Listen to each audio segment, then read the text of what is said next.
말씀의 제목 따라하겠습니다. 마하나임. 교회마다 찬양팀들이 많이 있는데요, 우리 교회도 있지요.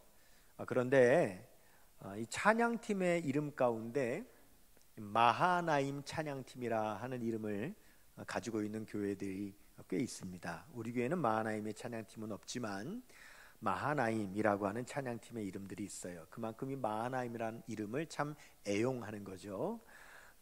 제가 예전에 목회했던 교회에서도 마하나임이라고 하는 찬양팀이 있었어요. 그래서 물었죠. 마하나임이 무슨 뜻인 줄 압니까? 물었더니 네, 하나님의 군대입니다, 이렇게 대답을 합니다. 여러분이 마하나임이라고 하는 이름의 기원이 바로 오늘 우리가 읽은 창세기 32장 말씀에서 이 마하나임이라고 하는 이름이 기원이 되는데요, 야곱이요, 형 에서가 받을 축복을 가로채서 자기가 받아버리죠.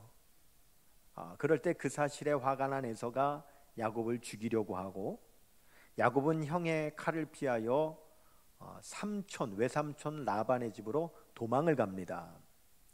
그리고 그 외삼촌 라반의 집에서 지내면서 외삼촌의 두 딸과 결혼을 하지요. 외삼촌이 장인이 됩니다. 그리고 그곳에서 자녀들을 낳습니다. 그리고 많은 재산이 불어나서 많은 짐승, 가축들을 소유하게 됩니다. 그렇게 세월이 20년이 흘러요. 20년이 흐른 어느 날 야곱의 마음 가운데는 고향으로 돌아가고 싶은 마음이 간절해집니다. 그래서 이 야곱이 이제 고향으로 돌아가게 돼요. 자기의 식솔과 모든 가축대를 끌고 고향으로 돌아가는 길에 이 야곱의 마음 가운데 두려움과 불안한 마음이 생기는 거예요. 누구 때문입니까? 에서 때문이죠. 20년 전에 형의 축복을 가로챈 그 사실 때문에 형을 다시 만날 걸 생각하니까 너무 두려운 거예요.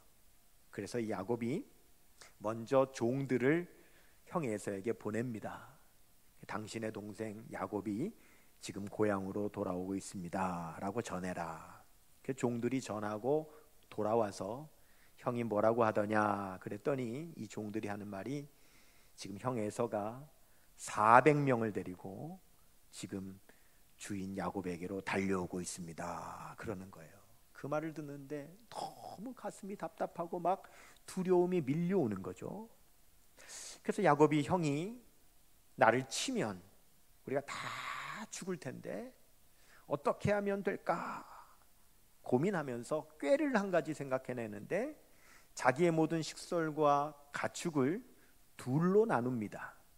둘로 나눠서 형이 한 떼를 치면 남은 한 떼는 도망가서 피하여 살자. 그래서 절반이라도 건지자. 이런 생각을 하게 됩니다. 여러분 오늘 창세기 32장 7절을 읽으실 텐데요, 오늘 여러분들 성경을 여러 번 읽을 텐데 오늘 성경을 읽을 때는요, 여러분들이 반드시 우리 예배당에서 예배드리는 성도님들은 성경을 펼쳐놓고 읽으시면 좋겠습니다. 왜냐하면 오늘 말씀을 읽을 때는 내용도 중요하지만 이 말씀이 어느 위치에 있는지도 굉장히 중요하거든요. 그래서 여러분들이 위치를 확인하기 위해서 화면을 통해서는 위치 확인이 불가능하잖아요. 그러니까 영상을 통해 예배드리시는 분들은 어쩔 수 없지만 여러분 오늘 예배당에서 예배드리는 성도님들은 성경을 펴시고 성경의 위치를 확인해가면서 읽을 겁니다. 32장 7절 우리 한번 같이 읽겠습니다. 시작. 야곱이 심히 두렵고 답답하여 자기와 함께한 동행자와 양과 소와 낙타를 어떻게 나누고? 두 떼로 나누고 그랬습니다. 여기 두 떼로 나눴다는 것을 기억해 두시기를 바랍니다. 그런데 그보다 앞서서 어떤 일이 있었냐면 이제 야곱이 고향으로 돌아가려고 식솔과 짐승을 데리고 이동을 하다가 이제 어디에 이르게 되냐면 여러분 이스라엘의 가운데 이제 요단강이 흐른단 말입니다. 쭉 요단강이 흘러요. 근데 요단강이 이제 위에서 아래로 흐르는데 이 요단강 옆에는 옆으로 흐르는 지류의 강들이 있어요. 옆으로 뻗어나 있는 지류의 강들. 그래서 그 지류의 강 중에 한 강이 야복강이라 하는 강이 있습니다. 그래서 그 요단강 옆으로 흐르는 지류인 야복강 그 옆에 좀 왔을 때입니다. 곧좀 지금 머물렀을 때예요. 그때에 야곱에게 하나님께서 천사들을 보내주시는 것을 보게 됩니다. 천사가 오는 거예요, 야곱에게. 그 야곱이 천사들을 봐요. 그게 여러분 오늘 본문 32장 1절입니다. 자, 그보다 앞에 있죠? 자, 1절 우리 다시 보겠습니다. 시작. 야곱이 길을 가는데 하나님의 사자들을 만난지라. 천사를 만나요. 근데 이 천사를 만나고는 야곱이 하나님의 천사들을 만난 그 자리, 즉 요단강 옆에 야복강이 흐르는 바로 곧쯤 있는 지점, 그 땅에 이름을 붙입니다. 그 땅의 이름을 뭐라고 붙이냐면 마하나임이라고 땅의 이름을 지어요. 자, 2절 보겠습니다. 시작. 야곱이 그들을 볼 때, 그들이 누굽니까? 천사지요. 천사들을 볼 때에 이르기를 이는 하나님의 군대라 하고 그 땅 이름을 마하나임이라 하였더라. 이렇게 이름을 붙였습니다. 자, 천사를 봤는데 천사는 하나님의 군대고, 그리고 그 천사를 본 그 땅 이름을 마하나임이라 이렇게 지었다 그랬습니다. 그런데 이 마하나임이라고 하는 이 히브리어가 어떤 말이냐면, 마하라는 말과 나임이라는 말이 합쳐진 말인데, 마하라는 말은 마하네의 줄임말입니다. 마하는 때라는 말입니다. 무리, 한 덩어리의 무리를 말하는 겁니다. 그게 마하예요.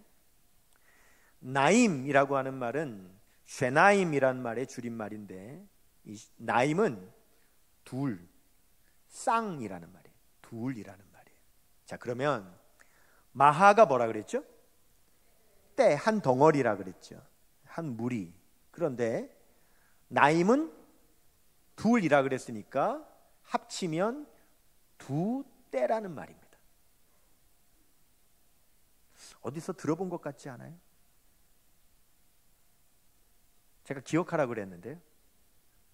7절에서 야곱이 형의 칼을 피하여 형이 한 때를 치면 남은 한 때라도 살게 하려고 원래 한 덩어리였던 때를 둘로 나누어서 두 때라 그랬잖아요. 바로 이 두 때가 여기 이름 붙인 마하나임이에요. 그게 무슨 뜻입니까? 하나님께서 천사를 보내주셨고 그 천사는 하나님의 군대인데 이 군대가 두 때라는 거죠.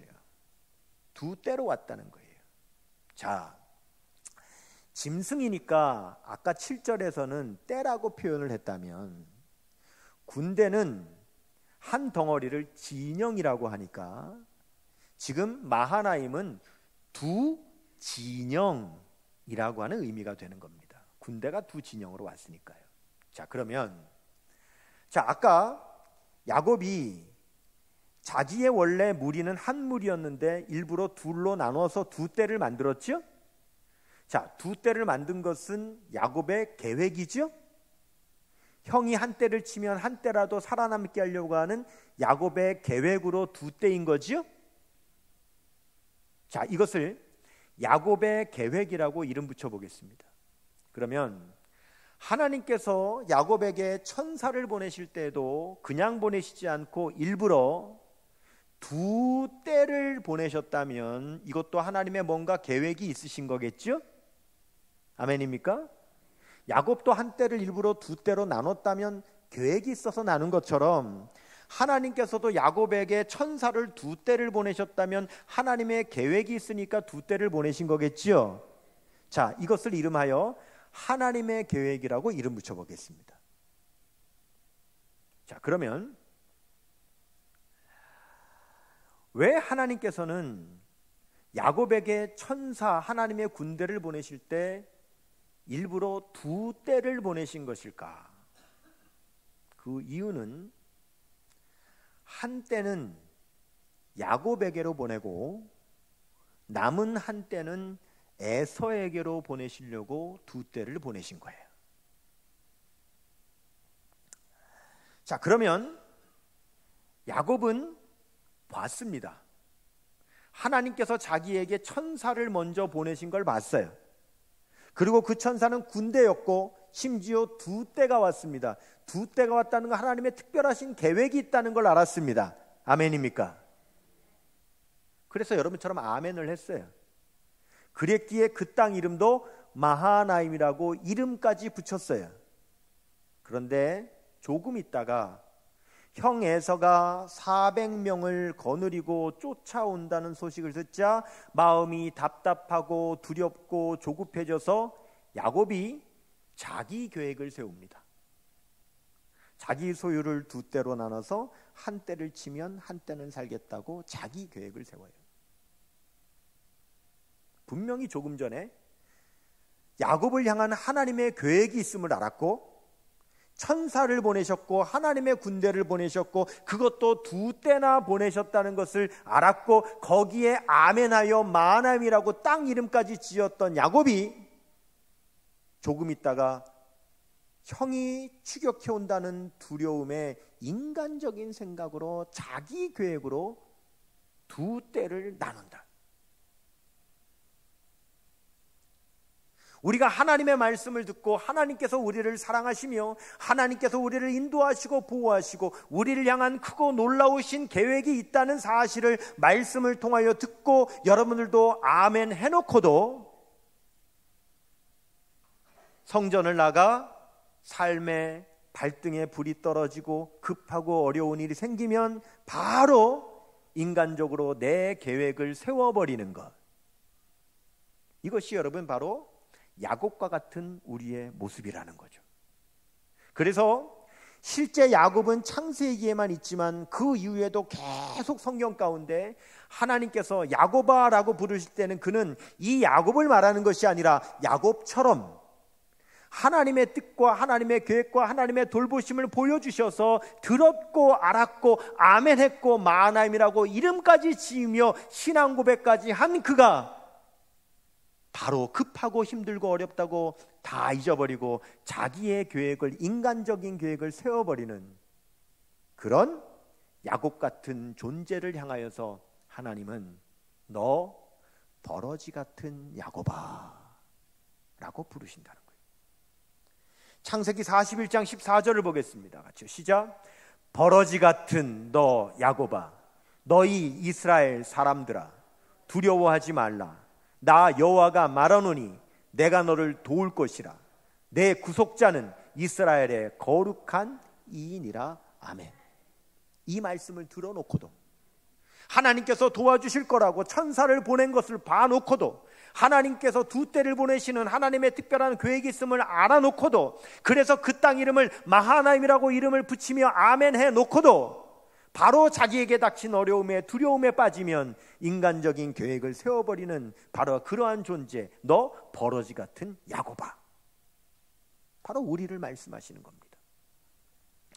그러면 이런 버러지 같은 야곱 같은 우리의 인생이 계획을 세우면 그 계획이 정말 잘 되는 계획인가? 여러분 보십시다. 야곱이 두 떼로 나누면 에서가 한 떼를 치면 한 떼는 도망가서 살리라고 계획을 세웠는데 그 뜻대로 그 계획대로 될까요? 자, 그보다 앞서 야곱이 처음에 외삼촌이면서 장인인 라반의 집을 떠날 때에 야곱은 라반 몰래 떠나죠. 왜냐하면 이 라반은 아주 약삭빠르고 아주 강기한 사람이라서 야곱이 가는 걸 그냥 두고 보지 않습니다. 왜입니까? 그 식솔, 그 재산, 그거를 가지고 떠나는데 그냥 두고 볼 라반이 아니거든요. 못 가게 할 것이거든요. 그래서 야곱은 장인이 멀리 외출한 틈을 타서 몰래 야반 도주를 하는 거예요. 그래서 야곱이 도망갔는데 장인이 라반이 얼마 만에 하냐면 3일 만에 알아요.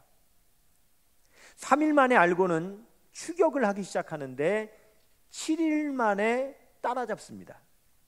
그래서 야곱이 도망친 열흘 만에 라반에게 붙잡히게 됩니다. 자, 말씀 앞으로 넘겨서 31장 22절 23절 보겠습니다. 창세기 31장 22절 23절 같이 읽습니다. 자, 시작. 3일 만에 야곱이 도망한 것이 라반에게 들린지라 라반이 그의 형제를 거느리고 7일 길을 쫓아가 길르앗산에서 그에게 이르렀더니 그랬습니다. 여러분, 야곱이요 장인한테 말도 안 하고 몰래 도망친 이유가 뭡니까? 안 붙잡히려고 몰래 도망친 거죠.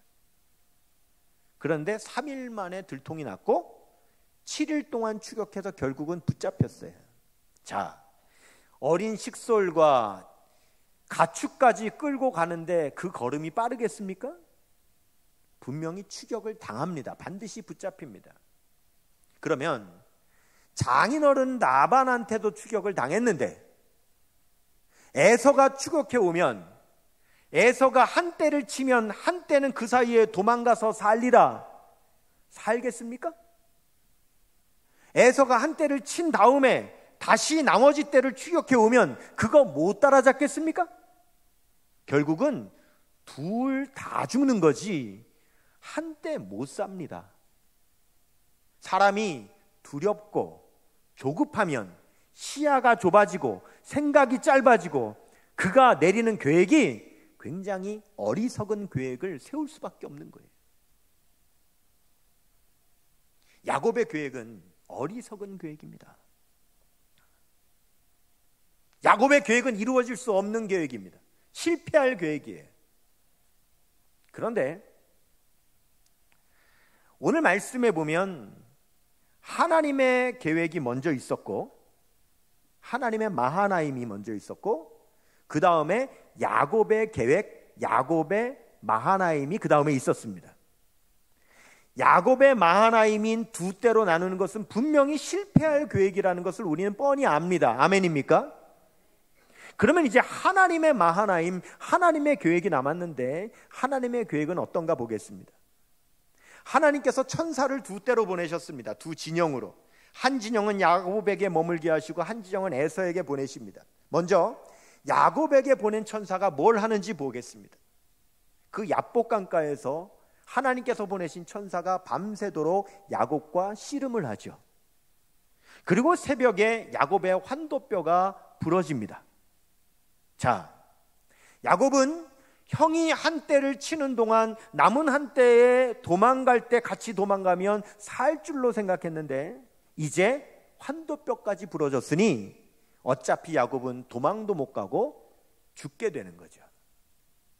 사람은 그 계획도 어리석을 뿐만 아니라 그 계획은 생각지도 않은 변수까지 생겨서 인간의 계획은 잘 이루어지지가 않는 거죠.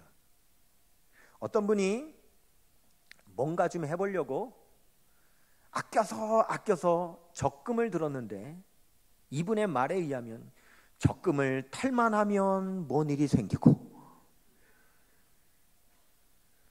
이 적금 타서 뭔가 하려고 했는데 적금을 탈만 하면 또 이런 일이 생겨가지고 자기가 계획대로 그 돈을 써본 적이 없다는 거예요. 인간의 계획은 계획 자체도 어리석을 뿐만 아니라 그 계획 안에는 생각지도 않은 변수들이 생겨서 그 계획조차도 제대로 이루어지지 않는다. 야곱은 환도뼈가 부러졌습니다.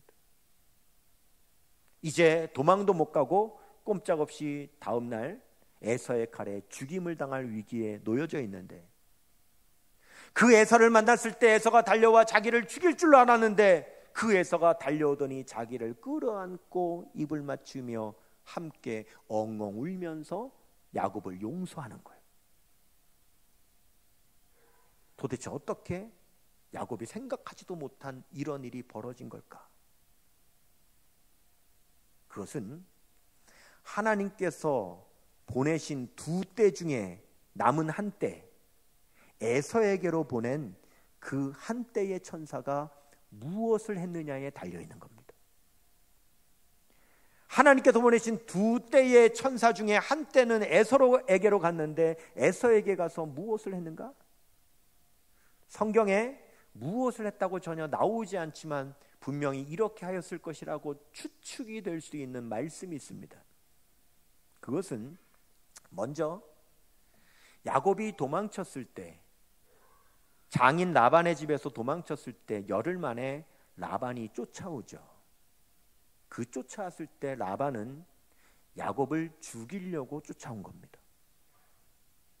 그런데 그 라반이 열흘 만에 야곱을 쫓아와서는 야곱을 죽이지 않습니다. 그리고는 야곱에게 말하기를, 내가 원래는 너를 죽이려고 달려왔는데 내가 너를 죽이지 않는 이유가 있는데 무엇이냐면 전날 밤에 하나님께서 나타나셔서 너를 죽이지 말라고 나에게 말씀하셨다.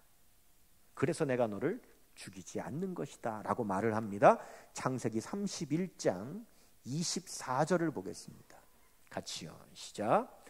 밤에 하나님이 아람 사람 라반에게 현몽하여 이르시되 너는 삼가 야곱에게 선악간에 말하지 말라 하셨더라. 아멘.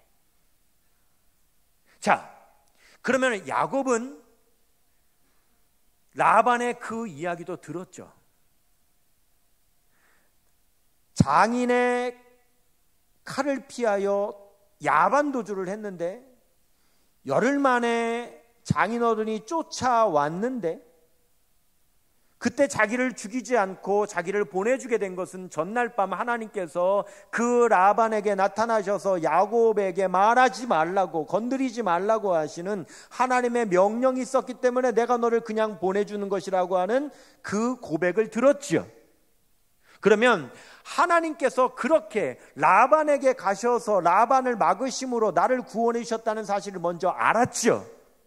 알고 그 다음에 야복강가에 도착했을 때 하나님께서 천사를 자기에게 보내주시는데 군대 천사 두 떼나 보내주시는 것도 알았죠. 그럼에도 불구하고 야곱은 자기의 인간적인 계획으로 두 떼를 만들었었죠. 그 계획은 계획대로 되지도 않았을 뿐만 아니라 환도뼈까지 부러졌습니다. 그러면 자기에게 온 천사는 왜 환도뼈를 친 겁니까?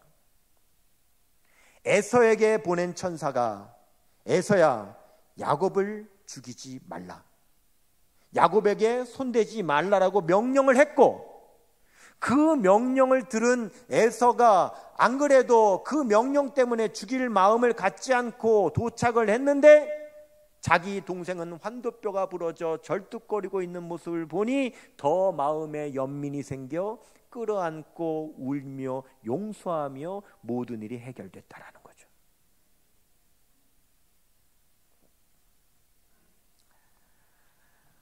두 계획이 있었습니다.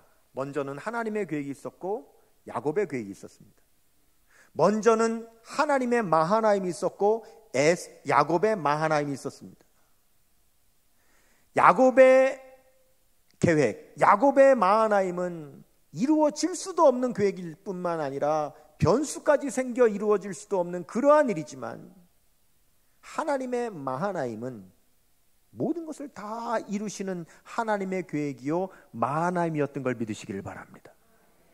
그래서 잠언 19장 21절은 말씀합니다. 같이요. 사람의 마음에는 많은 계획이 있어도 오직 여호와의 뜻만이 완전히 서리라. 아멘. 그러면 지금도 살아 역사하시는 하나님, 하나님의 백성인 우리들을 향하여 뜻과 계획과 섭리를 갖고 계신 하나님께서 오늘 말씀을 통하여 우리에게 하나님의 마하나임을 보여주실 때에 우리도 하나님 앞에 아멘 하면서 우리의 신앙을 고백하지만, 혹시 우리도 당장 발등에 불이 떨어지면, 두렵고 답답한 일이 생기면 그 아멘의 신앙의 고백은 잊어버리고 하나님의 마하나임은 잃어버리고 우리도 나의 마하나임을 계획하는, 되지도 않을 계획, 변수가 생겨 이루어질 수도 없는 그 계획을 세우며 쫓아가는 그런 버러지 같은 야곱 같은 우리가 아닌가. 그러면 우리는 어떻게 해야 될 것입니까? 우리는 이 마하나임의 이 신앙이 우리의 삶이 되어야 될 줄로 믿습니다. 마하나임의 신앙으로 승리한 한 사람이 있습니다. 그는 바로 다윗입니다. 다윗은 인생에 수많은 고난을 겪었는데 다윗에게 있어서 그의 인생의 최고의 어려운 고난이 무엇이냐고 물어본다면 다윗은 무엇이라고 할까요? 그것은 다윗의 노년에 그의 아들 압살롬으로부터 쿠데타를 당하여 왕위에서 도망쳐 그가 도망 다닐 때 겪었던 그 고통이 다윗에게 있어서 인생의 가장 큰 고통이었을 거예요. 왜냐? 젊은 날에는 사울 왕에게 쫓겨 도망 다니긴 했지만 그래도 그때는 젊었습니다. 그리고 그때 다윗은 그냥 백성에 불과했습니다. 그렇지만 지금 다윗은 노년이에요. 그것도 이미 왕의 자리에 있다가 쫓겨난 거예요. 그것도 아들에 의해서 지금 도망 다니는 신세가 된 거예요.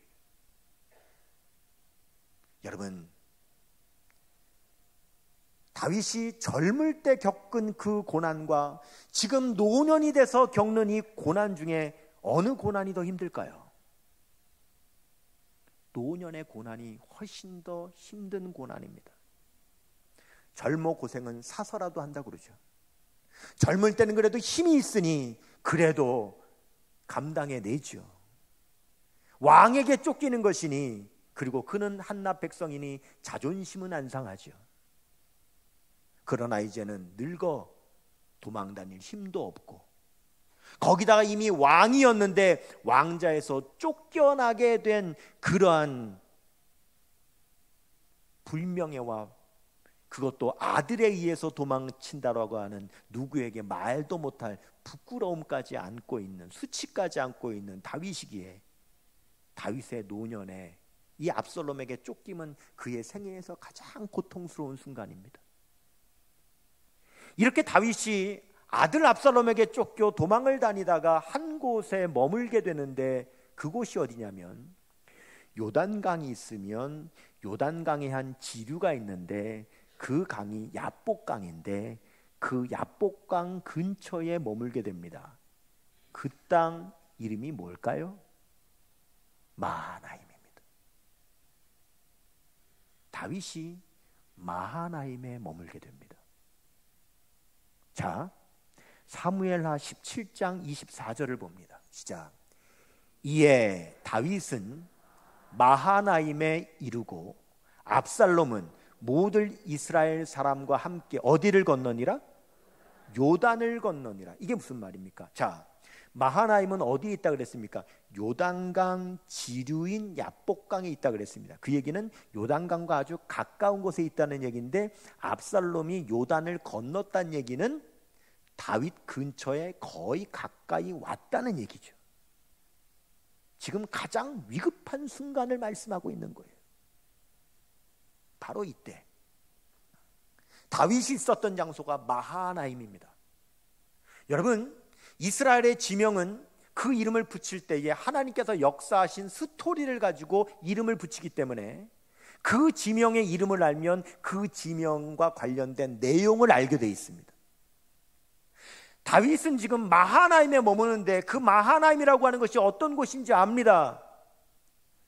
예전에 야곱이 형 에서에게 추격을 당하는 그 절체절명의 위기의 순간에 하나님께서 보내주신 천사의 두 군대, 두 떼를 보게 되어 이름 붙인 장소가 바로 마하나임이라는 것을 다윗은 압니다. 하나님의 계획, 야곱을 구원하여 주신 하나님이 나도 지금 동일한 상황 가운데 있는 나도 구원해 주실 것이라고 하는 그 믿음이 다윗에게는 있었습니다. 그것을 어떻게 알 수 있느냐? 바로 그 밤에 그 마하나임에서 다윗이 지은 시가 있어요. 아들 압살롬이 곧 추격해올 바로 그 순간, 그 마하나임에서 나를 향하여 도와주시는 하나님 아버지를 믿는 마하나임의 신앙으로 그가 지은 찬양이 있습니다. 제가 그 찬양을 들려드릴 겁니다. 그 찬양은 이렇습니다. 여호와는 나의 목자시니 내게 부족함이 없으리로다. 그가 나를 푸른 풀밭에 누이시며 쉴 만한 물가로 인도하시는도다. 내 영혼을 소생시키시고 자기 이름을 위하여 의의 길로 인도하시는도다. 내가 사망의 음침한 골짜기를 다닐지라도 해를 두려워하지 않을 것은 주의 지팡이와 막대기가 나를 안위하시나이다. 주께서 내 원수의 목전에서 내게 상을 차려주시고 기름을 내 머리에 부으셨으니 내 잔이 넘치나이다. 내 평생의 선하심과 인자하심이 정녕 나를 따르리니 내가 여호와의 집에 영원히 살리로다. 우리가 너무너무 잘 아는 이 시편 23편. 이 시편 23편은 다윗이 어린 시절에 목동을 하며 양을 치다가 지은 시가 아니에요. 왜냐? 이 시를 읽어보면 이 시는 절대 어린아이가 지을 수 있는 시가 아닙니다. 시편 23편은 인생의 삶의 모든 경륜과 경험과 인생의 희노애락과 인생의 산전수전을 다 겪고 나서, 그리고 그의 깊은 영성 가운데에서 끌어올려진 그러한 시예요. 시편 23편은 다윗이 노년에 지었고, 그것도 압살롬으로 인하여, 아들로 인하여 도망치는 그러한 가장 비참한 순간에 마하나임에서 아들이 곧 추격하기 직전에 다윗이 시편 23편을 지었다라고 하는 것이 전 세계 모든 성경학자들의 공통된 견해입니다. 그래서 이 시편 23편을 읽으면 단순한 목가적인 시가 아니라 지금 가장 비참한 순간에 자기를 죽이려고 목전에 당도한 압살롬과 그의 군대 앞에서 양을 보호해 주시는 목자와 같이 나를 지켜주시는 하나님의 인도와 보호를 믿으면서 그가 고백한 그 시 안에는 바로 마하나임의 신앙 고백이 있습니다. 그것은 주의 지팡이와 막대기가 나를 안위하시나이다. 천사가 두 때로 왔을 때에 야곱에게 온 때는 무엇하러 온 천사입니까? 야곱을 보호하러 온 천사겠죠. 에서에게로 간 천사는 무엇하러 간 천사입니까? 에서를 막기 위한 천사였죠. 목자가 양을 지킬 때, 보호할 때 사용하는 지팡이는 양을 보호하는 용도며, 막대기는 양을 추격하여 잡아먹으려고 하는 늑대를 막는 용도로 사용하는 것이 막대기이기 때문에 하나님께서 보내주신 두 천사의 진영이 한때는 야곱을 보호하고 한때는 에서를 막는 것처럼, 오늘 하나님께서 나를 추격해오는 압살롬과 그 대적들로부터 주의 지팡이로는 나를 보호해 주시고 주의 막대기로는 그 대적을 막아 주시옵소서 라고 하는 그런 마하나임의 신앙을 고백하고 있는 것이 바로 다윗의 고백이다 라고 하는 것입니다.